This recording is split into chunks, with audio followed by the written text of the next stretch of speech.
White House Deputy Chief of Staff for Policy and also a Homeland Security advisor, Stephen Miller, was brawling with Jake Tapper on CNN yesterday evening. They touched on what we talked about earlier on the federal aid loans and grants and all of that, but also really got into an interesting exchange over the Trump administration's immigration policy. Let's take a listen.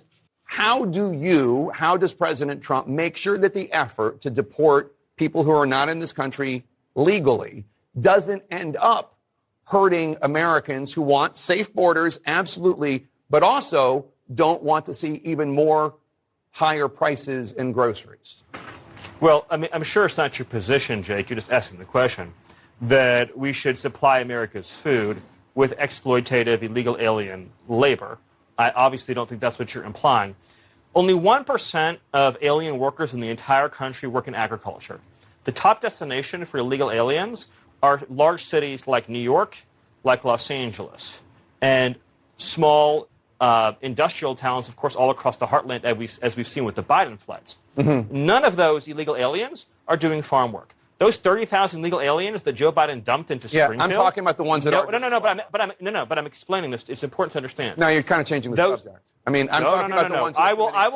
I will give me 30 minutes. I'll go as deep as you want on this. I'm explaining to you and your audience. I don't have I'm talking about the ones that work in the agriculture industry. I'm you explaining can come back to you and we your can talk about the ones in the cities. I swear. I'll do the whole answer. The illegal aliens that Joe Biden brought into our country are not full stop doing farm work. They are not. The illegal aliens he brought in from Venezuela, from Haiti, from Nicaragua, they are not doing farm work. They are in our cities collecting welfare. As for the farmers, there is a guest worker program that President Trump supports. Over time as well, we will transition into automation, so we'll never have to have this conversation ever again. But there's no universe in which this nation is going to allow the previous president to flood our nation with millions and millions of illegal aliens who just get to stay here. And we are especially not going to allow a subset of those illegal aliens to rape and murder our citizens. So we are going to unapologetically enforce our immigration laws, and as I'm sure you will celebrate, we are going to unleash the power and might of the U.S. government to eradicate the presence of transnational threats on our soil. Now, of course, the criminal status or non-criminal status of people who are being deported was a topic at the first White House press briefing yesterday, which was absolutely packed. Let's take a look at how Caroline Leavitt responded to some questions about that. 500 arrests ICE has made so far since President Trump came back into office. Can you just tell us the numbers? How many have a criminal record versus those who are just in the country illegally? All of them, because they illegally broke our nation's laws and therefore they are criminals as far as this administration goes. I know the last administration didn't see it that way, so it's a big culture shift in our nation to view someone who breaks our immigration laws as a criminal, but that's exactly what they are. You may have done one of the worst first. They all have a criminal record? And welcome to the briefing. If they broke our nation's laws, yes. Okay, so Ryan, there's an interesting debate happening right now about what constitutes criminal, because it is under U.S. code a crime, but it's a misdemeanor to cross the border illegally. It's not a felony. If you repeat, which many people have, it is a felony, but it is still technically a misdemeanor. So, you're sort of getting into a semantics game. And then the extra layer of semantics is that overstaying a visa is a civil infraction. Right. And many, maybe most of the people who are here illegally are here because they overstayed a visa, which technically actually is just a civil offense, not even a misdemeanor. The misdemeanor comes from crossing the border without the right papers. Or right. So, and then I guess the question is, if you commit a misdemeanor, are you a criminal? I mean, how many misdemeanors have you committed? Probably a lot. I think I jaywalked on the way in. Right. So that's it. It gets into this sort of semantic game, but Trump did repeatedly say that this would be about violent criminals. And so right now, what everyone's trying to do is kind of parse the amount of people who are violent criminals versus who have just committed the misdemeanor of entering the country illegally. The Washington Post, we can put this next Forbes tear sheet up on the screen. Forbes kind of was running down what numbers we have and found in the Washington Post that ICE officials have been directed by Trump officials to aggressively ramp up the number of people they arrest from a few hundred per day to at least 1,200 to 1,500 because the president has been disappointed with the results of his mass deportation. So these are quotas, and quotas obviously is how you end up with a different kind of, or you end up with percentages of violent criminals versus kind of regular people who committed the misdemeanor crime of coming to the country illegally, then you can't like guarantee that you're only sweeping up violent criminals as soon as you're, saying we have to have 1,500 daily deportations. It just gets a lot harder, obviously. Right, and you can see Trump's mind working where he's like, I keep being told there were 12 to 15 million illegals who like flooded into the country in the last 4 years, and we're removing a few hundred a day. Like Trump can do the math on that. Like those are two wildly different sets of scales. And so if he had people around him who were honest, they would have told him like, this is basically what we're capable of. And he has had people around him who have said, if you want to do this in the way that you see it, you're going to need to basically send the military into American cities all at once. And there are factions on the right that want to see that happen. Yeah. But I think even Trump is like, okay, that's pushing it a little bit much. Like the like black jackets and the black boots. That's one thing. The green ones going around the city, like maybe against BLM protesters, but like just raiding like the Home Depot parking lot, like that starts to look ridiculous. And also the fact that they're being so coy about the criminal records of the people that they're rounding up suggests an inherent acknowledgement among all sides of the debate here that there isn't actually an enormous amount of support for kind of violently deporting, aggressively deporting people whose only crime, if you want to call it that, is coming here illegally. Like there might be kind of polls might say, oh yeah, we think people should be here legally. But then it seems like even the Trump administration knows that like physically dragging people out of done anything wrong, that's why they want to find people with these criminal records, why they're at the very top of, we didn't play it, but at the very top of this White House press briefing, she started by saying they'd arrested a Dominican guy who had murdered his mother and her like child or something. Like those are the ones that the Trump administration wants to then kind of allude to, oh, Democrats are okay with that. When really, if Democrats had any sense, they would have been going after people like that internally, and to some extent they were, but they wouldn't kind of make a big deal of it. Well, yeah. Like Biden wouldn't have bragged that they had done it, which is crazy. Like you catch a murderer, actually, like that's the number one thing a politician likes to celebrate, is catching a murderer. Like entire careers are made off of that. Yeah, that's what you do. Doesn't get any better than that. No. Well, so speaking of the optics, let's take a look at this next clip of DHS Secretary Kristi Noem. I can't believe I'm even saying DHS Secretary Kristi Noem on the streets of New York City yesterday. You can see her. She tweets 7 a.m. in NYC, getting the dirt bags off the streets. She's got, I'm gonna get criticized for saying that, but she's got a blowout. She's got her outfit on, and she's ready to go. Ryan. So is that a still up look? Like usually people 7 a.m. in New York City with their hair looking like that. She just went out the night before and those went bars straight to the ice raid. Those bars are open very late in New York. I don't know what she was up to, but she looked great. I'll give her that. And she was checking out kitchens at bars until 6 a.m. and then checking the restaurant inspections. Yeah. She's looking for bussers, bar backs. Yeah. So 7 a.m. in NYC, getting the dirt bags off the streets.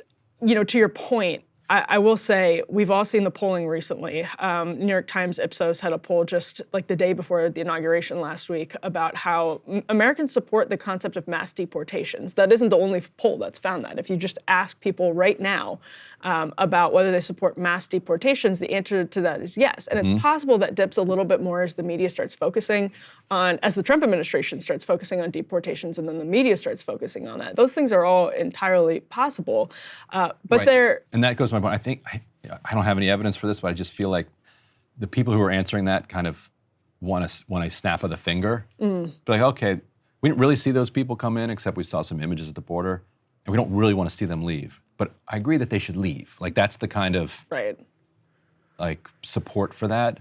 But when it gets ugly, you might see that slip. We'll see.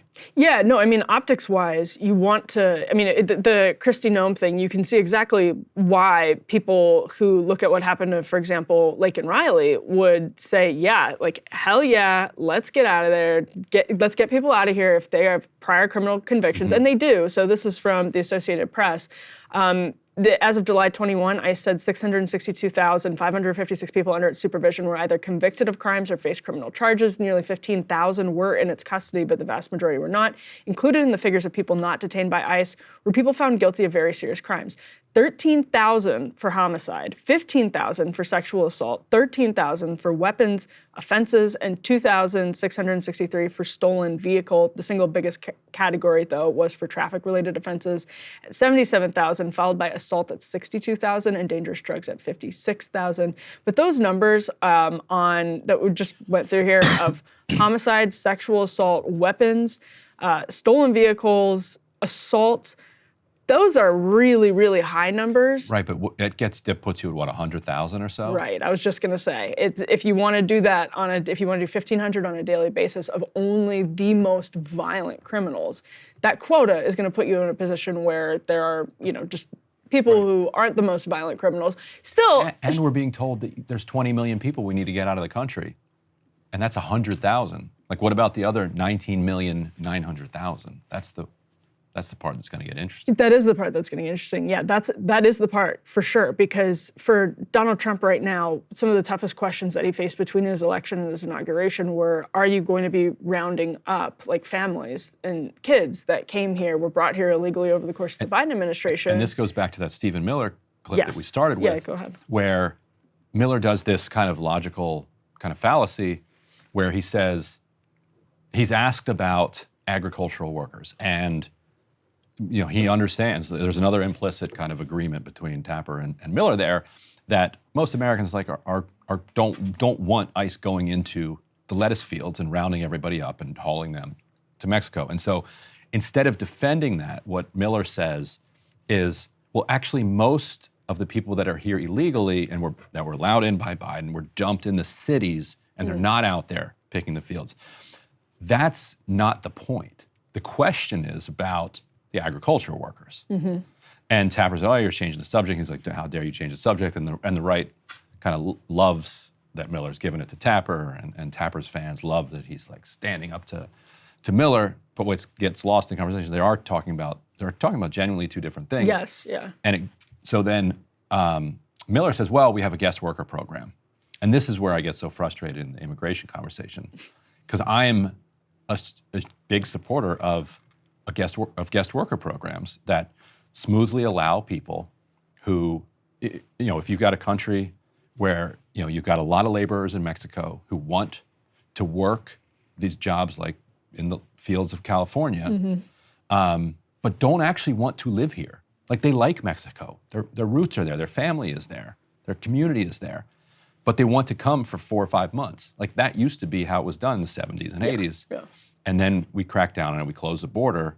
And so all the people that were doing that told their families and their communities, just come up here, because now it's too expensive to go back and forth across the border. And the idea that there's a functional guest worker program that can be used at scale by our agriculture industry is just not true. And if Miller supports that, great, just put it back into law and make that the law. And then you can raise questions. Are they exploited? Okay. If they are exploited, they're now legal. They can join a union. The inspectors can come out and make sure that things are going well. And the pay that they're going to be getting is so much, is relatively so much better. But that's just thrown and then he says, oh, and we're going to use automation to get rid of that soon anyway. But all of it is actually just a way to avoid the actual conversation. I think he got Tapper pretty good when Tapper was asking him about, I forget exactly what description Tapper used, but like lettuce. Is that what they were talking about? Like lettuce, something to that extent. Yeah.